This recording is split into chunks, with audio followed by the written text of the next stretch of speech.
Finn, where are we? Inside the box. No. Train. Makaka E-train. makakasakay ka nito kapag nag-avail ka ng ticket dito sa National Monument. Or Ticket. yan, ganyan. Or hindi mo kailangan bumili niyan. Kami bumili lang kami niyan for souvenir.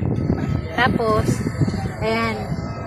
So, diyan ka maghihintay. Tapos, ayan yung National Monument. Diyan kami kanina.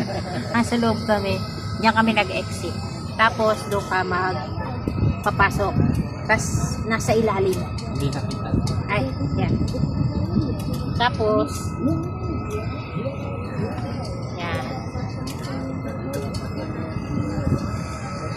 Lagi nila kami ginakausap dito ng Indonesia. Kasi kamukha natin eh. Yan. Mahangin. Sarap. Sarap. Nag-red na yung other one. Yan yung paligid. Nag-red na yung long one. Yan. Diba? The long one na red. Yan yung monumento. Hindi na kami pumunta doon sa pinakataas kasi 3:30. Pagod na kami. Hindi, tsaka 3:30 pa daw. Tsaka pagod na kami. Tignan mo yung parang Ang ganda yung nito. ano nilang laro, no? Sports. Yung ang tawag Soccer. doon, sikat na laro. Mm. Sa atin basketball, Oh, di ba? train, Finn! Parang LRT, di ba? Ah, parang ano rin to. Sa National Museum. Di ba? Yung sa atin.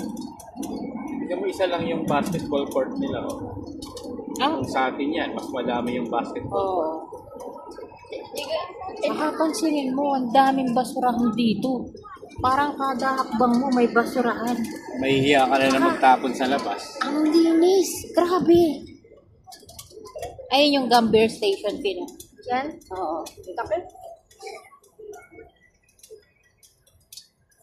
Kaya pala na natin lakarin yan eh. Kaya lang, hindi. Mag-grab na lang tayo. Ayan, oh. Yan. Yung mga pumupunta rito, mga estudyante, family, may mga baby pa nga kami nakita. Tapos, kahit na kumakain sila sa loob ng monument, hindi sila nagkakalat. Yun nga lang, ma-shontot yung ano nila. Pati siya. Yes. Yan, dyan tayo galing, oh. Dyan tayo naglakad. Oo nga. Diba? Tapos nilakad namin mula doon. Mainit pa. Ang init. Buti na lang meron kami mga classes. Mabuti na lang mahalo. Tsaka ano, okay lang kasi ganito din naman sa sa Philippines. Si Royal Guard. O, yan na. Kamaya na lang ulit, guys. Maghahanap kami ng kakainan namin.